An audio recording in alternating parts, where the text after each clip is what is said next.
by the Montana Television Network. Montana This Morning continues on Montana's News Leader.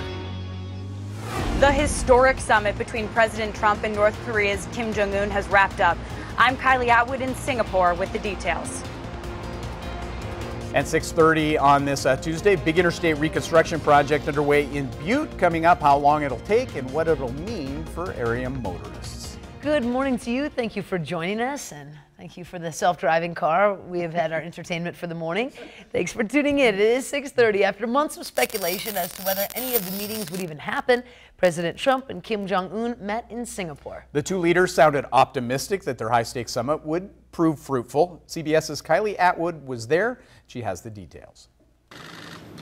President Trump and Kim Jong-un shook hands amid a backdrop of U.S. and North Korean flags. It was the first time a sitting U.S. president came face-to-face with a North Korean leader. A lot of progress, really very positive. I think better than anybody could have expected. Top of the line. The two leaders signed an agreement the president insists will lead to major changes on the Korean peninsula. This is going to lead to more and more and more, and it's an honor to be with you. Today, we had a historic meeting and decided to leave the past behind. Earlier, the two men met privately for an hour during a one-on-one meeting. Shortly after, they had an expanded discussion with top-level staff. The White House says its goal is complete denuclearization of the Korean peninsula. North Korea wants economic relief and security guarantees. Ambassador Joseph Detrani, who was the U.S. Special Envoy for six-party talks with North Korea between 2003 and 2006, says the people Kim brought to the negotiating table show he's serious. He's there with people who know the outside world, certainly know the U.S., and that tells me something else. I think he is prepared to make that move. President Trump, when asked whether he would invite Kim to the White House, responded, quote, "Absolutely, I will." Kylie Atwood, CBS News, Singapore. Now, part of the signed agreement declares vaguely that North Korea will commit to work towards complete denuclearization of the Korean peninsula. So more to follow on that for sure. News. But hey, the two of them did get together, and that's the first time that's ever happened. And they stayed in the meeting the whole time. Pretty phenomenal. It's amazing. Yeah. Historic. Historical They're now friends. chilly morning. Well, that's debatable. Right. It is interesting that we're not in the fall. We're not in October. Chet mentioned yesterday, I felt like the first day of hunting season. Yeah, it looked like it outside too with the clouds hanging on the mountains. Yeah. It looks better outside. It looks does. more Juney out there now. The big It's Junie. Junie. We come up with new words all the All the time. time. Montana this morning. Fairly cool this morning. Some areas downright frosty, 28 degrees at Butte. At Burt Mooney Airport, we're sitting at about 30 at Bozeman Yellowstone International. Most areas dealing with temperatures right at or slightly below the freezing mark. So maybe a little frost on some of those delicate plants. Our skies are fairly clear. I expect that to happen, continue through the afternoon. Temperatures topping out around 70 degrees today. We do have some cooler air on the way again. We'll talk about that, of course, coming up in just a few minutes. Thank you, Matt. 6:33 now on this Tuesday. Our top local story. Two Bozeman men are in jail charged with shooting another man while he slept. This happened early in the morning on Sunday after an altercation, according to Bozeman police. 20-year-old Chad C. Jackson entered a home on the southeast side of the city, shot the victim in the legs. Jackson was found in Rexburg, Idaho yesterday morning. 19-year-old Hunter S. Cruz was also arrested for helping Jackson in the shooting. Victim underwent surgery and is recovering in the hospital. And Republican U.S. Senate candidate Matt Rosendale on Monday challenged Democratic incumbent Jon Tester to a series of 5 debates. But at the same time, Rosendale backed out of a debate already scheduled for this Sunday on statewide television. Senator Tester had agreed to Sunday's debate in Whitefish, sponsored by the Montana Broadcasters Association.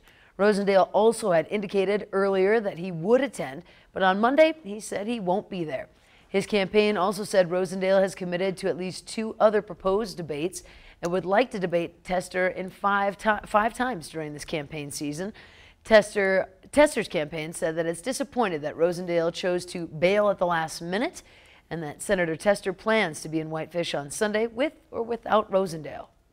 In other headlines, people in Butte seeing their fair share of road construction already this season. MTN's John Amy tells us it's about a multi-million-dollar project that will be going on for the next few years.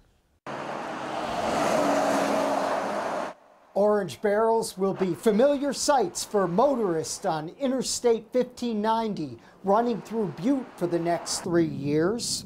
It's part of a $24 million project to replace 4 highway bridges. Quite frankly, the bridges were getting tired. They were built back in the 60s.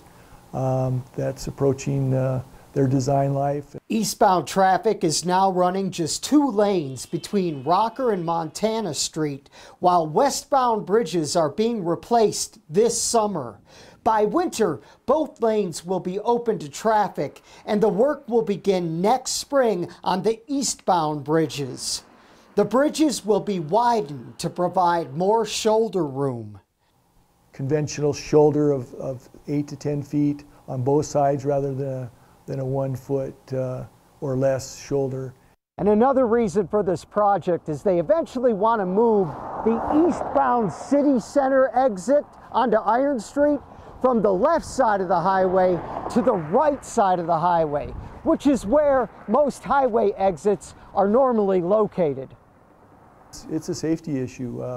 You have vehicles that want to take that left off the ramp, mixing with traffic that wants to stay in the passing lanes. The expectation is that you don't always that you don't take an exit and go to the left. You take an exit and you go to the right. There's no timeline set for when the exits will change, but they will leave space on the interstate when they do that project. In Butte, John Amy, MTN News. Now, John tells us officials with the Department of Transportation say the project will be completed by the summer of 2021. You can see details of that construction timeline and maps of other road construction around southwest Montana right now by visiting our websites. We have an update for you now on some election news. Provisional ballots have now been counted and shown a new result for the Gallatin County Clerk and Recorder's race.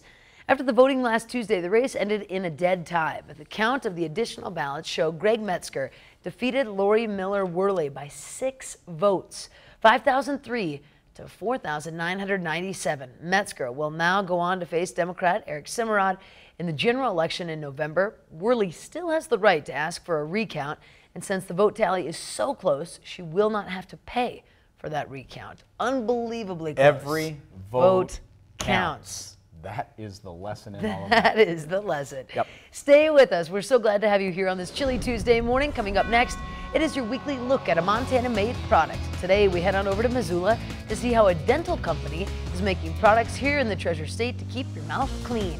But first, we're going to check in with Gail King for a look at what's coming up at 7 o'clock on CBS This Morning.